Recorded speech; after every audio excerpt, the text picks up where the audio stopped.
সন্মিলিত গণশক্তি অসম জোনাই খণ্ড শক্তিৰ উদ্যোগত আমি প্ৰাক্তন সমাৰোহ অনুষ্ঠিত কৰিছোঁ আৰু এই সমাৰোহতে আমি নতুন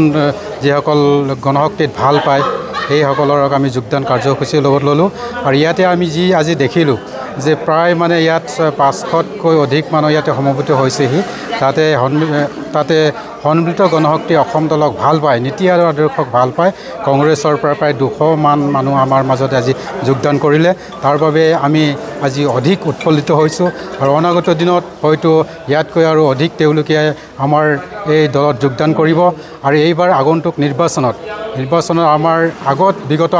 নিৰ্বাচনবিলাকত যি ধৰণৰ আমি আশা কৰিছিলোঁ তাতকৈ এইবাৰ আমি তাতকৈ বেছি সফল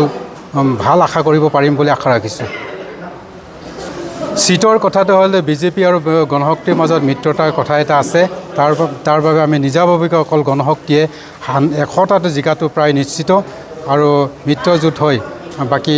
আমি আৰু 40-45টামান আসন দখল কৰাৰ সম্ভাৱনা আছে